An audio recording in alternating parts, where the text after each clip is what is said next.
បាទយុទ្ធនាការនេះគឺជាយុទ្ធនាការបាទបង្កើតជាជលផលបាទคล้ายទៅជាបាទស្បៀងអាហារប្រចាំបាទជួរមុខដូចជាបាទសម្រាប់បាទទ្រង់បាទវរៈកងទ័ពរបស់យើងដែលកំពុងបាទងាប់ដៃងាប់ជើងបាទយើងឃើញទស្សនវិជ្ជាបាទសិស្សានុសិស្សរួមទាំងបងប្អូនបាទច្រើនបាទនៅបាទថ្ងៃសៅរ៍នេះបាទមានសិស្សានុសិស្សរួមទាំង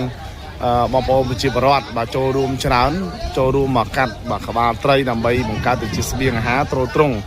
បាទដល់វរៈកងទ័ពបាទនៅស្រុកពញាលឺបាទខេត្តកណ្ដាលនៅទល់មុខនឹងបាទវត្តពីមជនិតតែម្ដងប្រិមិត្តបាទពុកម៉ែបងប្អូនយើងចូលរួមបាទទស្សនាវីដេអូសកម្មភាពដែលសិស្សានុសិស្សរួមទាំងបាទប្រជាពលរដ្ឋរបស់យើងដែលកំពុងបាទធ្វើការបាយយ៉ាងញាប់ដៃញាប់ជើងតាមការបញ្ជាក់បាទនៃការទិន្នន័យ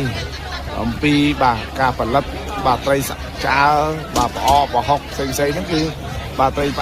ឆ្អើហ្នឹងចូលចិត្តបាទ10000ក្រាស់ទៅហើយបាទដើម្បី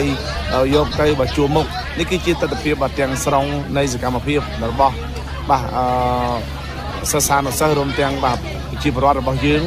ដែលស្ថិតនៅស្រុកពញាលឺខេត្តកណ្ដាលទល់មុខនឹងវត្តពីមជនិតតែម្ដងយើងឃើញបាទពួកគាត់ស្រុកគ្នាបាទបង្ហាញពីឆន្ទៈបាទធ្លុងមួយនៃការរួបរวมសាមគ្គីបាទកម្លាំងខាងក្រោយហើយសូមបញ្ជាក់ថាទោះបីកលៈទេសៈយ៉ាងណាក៏ដោយមិនអោយ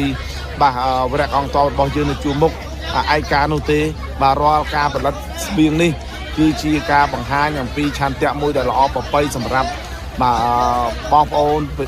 ប្រជាពលរដ្ឋដែលនៅខាងក្រោយគឺគៀកស្មាជាមួយនឹងបាទបងវរៈកងទ័ពតែម្ដងបាទប្រិមិត្តឥឡូវនេះយើងទស្សនារូបភាពវីដេអូទាំងស្រុងជាមួយខ្ញុំបាទទាំងអស់គ្នា